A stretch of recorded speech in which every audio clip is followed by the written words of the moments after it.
for that. And he is also the leader of a country which for 600 years has been singing songs about a conflict which was an awful thing for them. And this particular area where we're bombing is the heart and soul of their religion and of their ethnic background, and they've been vowing to keep a hold of it for more years than our country's been here.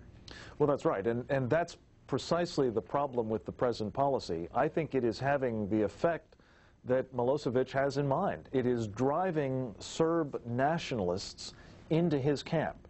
It is giving him a lease on life that he should not have, and our quarrel is not with the Serb people.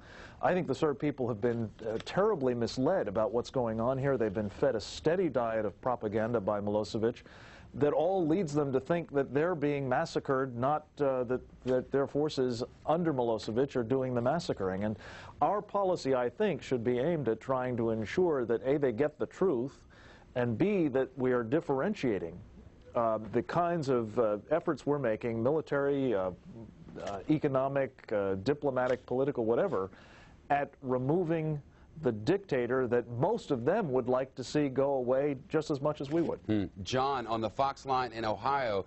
John, should that be the stated goal, or can we not go there?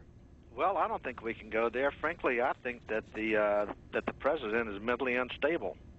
And I'm talking about Bill Clinton. I mean, he bombs without consulting his advisors. He's been impeached. There's still credible allegations of rape out there.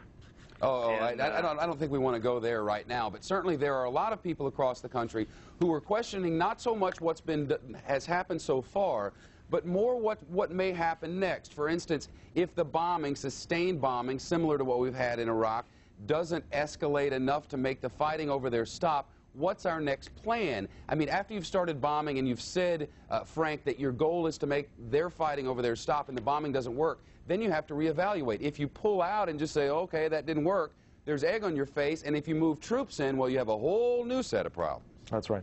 Well, look, John is speaking to a problem that this president has with his credibility, and it is ironic. We've been much amused lately by Wag the Dog, a story about the president going to war in Albania, and here we seem to be wagging the dog in a sense on behalf of Albanians. I would suggest a bigger problem that's going on here. This president has been willing to live with genocide at Milosevic's hands in Kosovo and elsewhere for years. Now he has to do something about it. I would suggest, in part at least, because a very serious national scandal is erupting concerning his administration's policies towards China. It comes back to the question you're asking.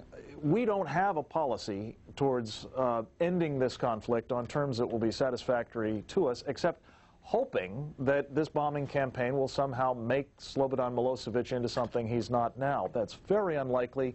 I think you're right to be concerned. We all should be concerned that the net effect of this may be to diminish further America's leadership, its credibility, and certainly the authority of its president.